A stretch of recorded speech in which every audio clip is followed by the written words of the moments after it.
ವಿಶೇಷವಾಗಿ ವಿಭಿನ್ನವಾದ ಕಥಾವಸ್ತುವನ್ನು ತೆಗೆದುಕೊಂಡಿದ್ದಾರೆ. ಸಾಮಾನ್ಯವಾಗಿ ಲೇಡೀಸ್ ಟೈಲರ್ ಅಥವಾ ಒಂದು ರವಿಕೆ, ಒಂದು ಸ್ಟಿಚಿಂಗ್ ಅಂತಂದರೆ ಅದನ್ನು ಯಾರೋ ಅಷ್ಟೊಂದು ಗಂಭೀರ ಅಂತ ತಿಳಿದಿರೋದು. ಆದರೆ ನಿಜವಾಗಿಯೂ ಎಷ್ಟು ಗಂಭೀರವಾದ್ದು ಅನ್ನುವ ವಿಷಯ ಸಿನಿಮಾ ನೋಡಿದ ಮೇಲೆ ಗೊತ್ತಾಯಿತು.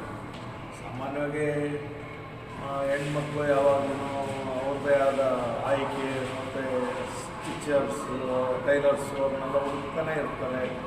ಯಾಕೆ ಇಷ್ಟೆಲ್ಲ ಖರ್ಚು ಮಾಡ್ತಾರೆ, ಇಷ್ಟೆಲ್ಲ ತಲೆ ಕೆಡಿಸ್ಕೊಳ್ತಾರೆ ಅಂತ ಎಷ್ಟೋ ಸರಿ ನನ್ನ ಹೆಂಡತಿಯ ವಿಷಯವಾಗಿಯೂ ನನಗೆ ಅನಿಸೋದು. ಆದರೆ ನಿಜವಾಗಿಯೂ ಒಂದು ಬರೀ ಒಂದು ಹೆಣ್ಣಿನ ವಿಷಯ ಅಷ್ಟೇ ಅಲ್ಲ, ಒಂದು ಕುಟುಂಬದ ವಿಷಯ ಅಷ್ಟೇ ಅಲ್ಲ, ಒಂದು ಸೋಷಿಯಲ್ ಇಶ್ಯೂ ಕೂಡ ಅನ್ನುವ ರೀತಿಯಲ್ಲಿ ಈ ಸಿನಿಮಾ ಮಾಡಿದ್ದಾರೆ.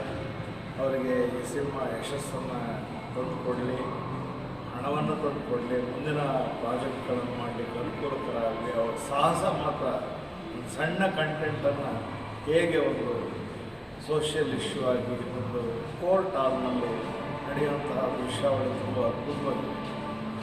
ಯಾಕೆಂದರೆ ಯಾವುದನ್ನು ನಾವು ಬಹಳ ಸಣ್ಣ ವಿಷಯ ಅಂತ ತಿಳಿದಿರ್ತೀವಿ, ಅದಕ್ಕೂ ಕೂಡ ಒಂದು ಬೇರೆ ಥರದ ಸಮಸ್ಯೆನೇ ನಿಜವಾಗಿಯೂ ಅನ್ನೋದನ್ನು ಈ ಚಿತ್ರ ಭಾಳ ಗಂಭೀರವಾಗಿ ಚರ್ಚೆ ಮಾಡಿದೆ.